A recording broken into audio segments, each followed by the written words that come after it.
Hello and welcome back to the Survival Horror Guide, a show where we play and then review survival horror games. We rate them on their fear factor, then give them an overall score. Finally, we send it over to the series' totally arbitrary rating system to see how it stacks up against the rest of the survival horror competition. Today for the show, we're playing catch-up and reviewing a game I played back in December 2022, the Callisto Protocol. Because I've disappeared for a while, I have a serious backlog of games that we need to revisit. I figured this is as good a place as any to pick up where we left off.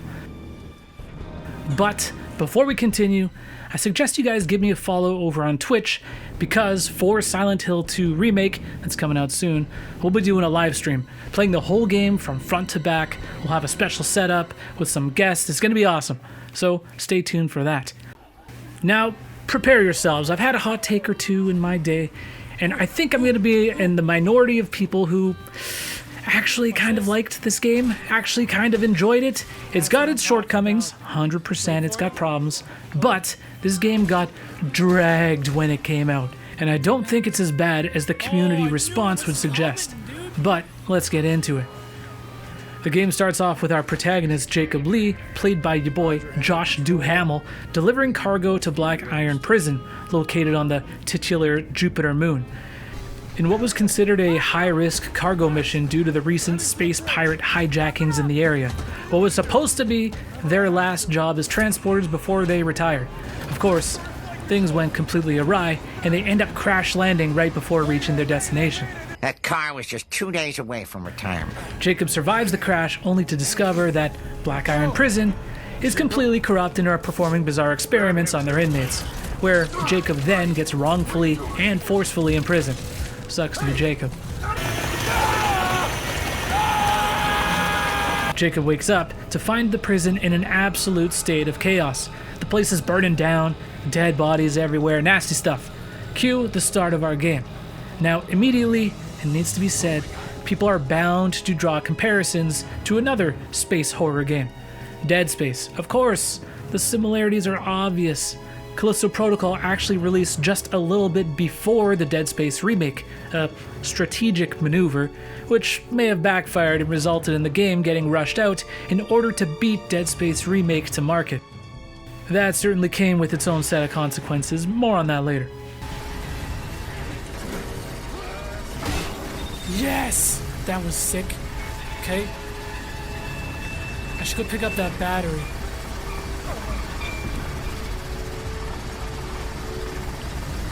But the game has more in common with Dead Space other than just the genre and setting. In fact, the game's creative director is the same guy who made the original Dead Space all those years ago. So it is, in a way, a spiritual successor to the original Dead Space. But it ain't Dead Space. Which, look, if you go into this game and try to play it like it's Dead Space, you're gonna have a bad time. The approach that you have to take to gameplay, to combat, it's much, much different. It is really a melee combat game for the most part, kind of. The game has a big focus on melee combat, especially in the first half of the game. Then they kind of switch to guns, which it's honestly, look, it's not a problem. It wouldn't be a problem, but the melee combat is just not deep enough, not interesting enough, and just kind of jank and frustrating. The game relies on you using this dodge mechanic, except there's no actual dodge button. You instead need to hold left or right, depending on the incoming attack, and Jacob will auto-dodge, which really doesn't work very well, and it absolutely falls apart as soon as you're taking on multiple enemies. Damn, 2-on-1 fights suck, dude. It gets super frustrating, and the thing is, the guns in this game, they're actually pretty sick. They're fun to use, they feel good. I like the fabrication machine that you use to upgrade your guns, which are modular and super unique, well thought out. It's great. They honestly should have leaned much more into this, because even by the time you get some of the fun stuff, ammo and resources are so scarce that it feels punishing to actually use any of it, which, I get it. It's a survival horror game, but you know, fun is important too, and as a player, I felt like I was being held back and pigeonholed into using this jank melee combat. What's funny is I did a playthrough on the game's New Game Plus mode that lets you keep all of your weapons and upgrades and such, and it was actually way more fun than my initial playthrough. It felt like, man, This is how the game should have been. With the Callisto Protocol, it really is a series of hits and misses. The visuals are amazing. I honestly think this is one of the best looking horror games ever made.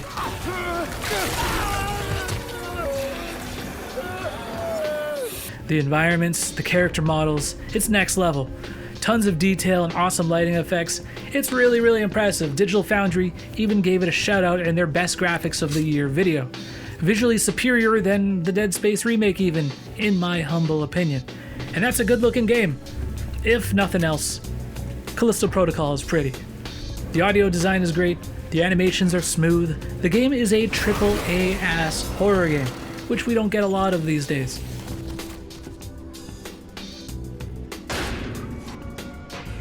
To me, one of the game's biggest misses are the boss fights.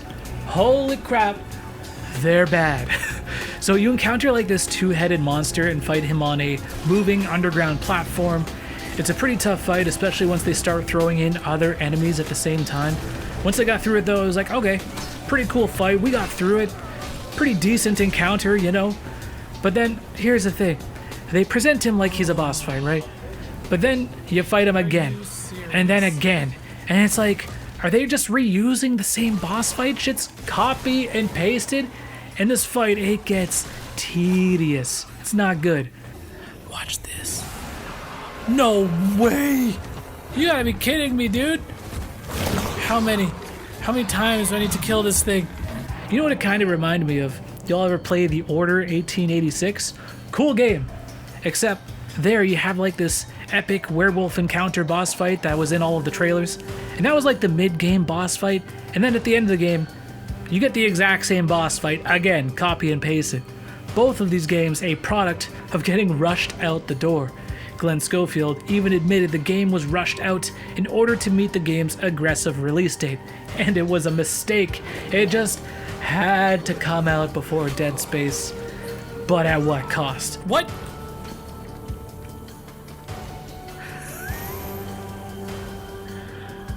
Okay.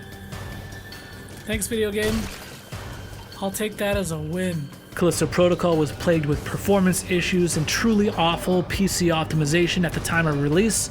So much so that I literally refunded the game mid-stream and purchased the PS5 version instead, despite having a more than capable, dedicated gaming rig. It was crazy. I don't think I've ever done that on a stream before. It was rough.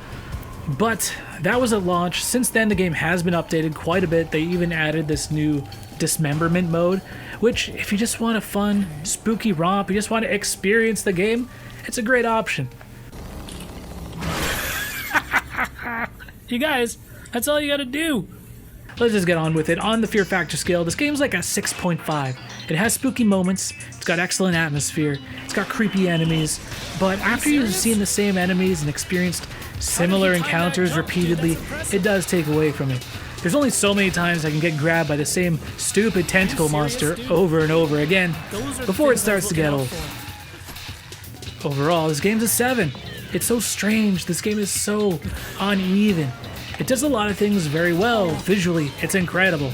The story, while nothing spectacular, was just engaging enough. Jacob is a flawed character, a tad bit one-dimensional.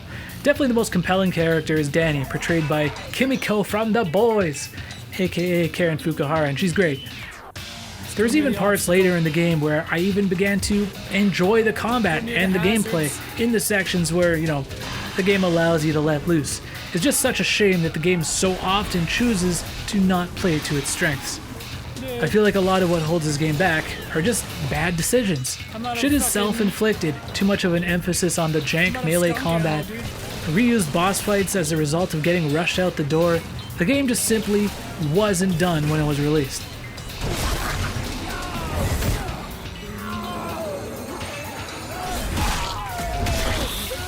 One shot, one hit.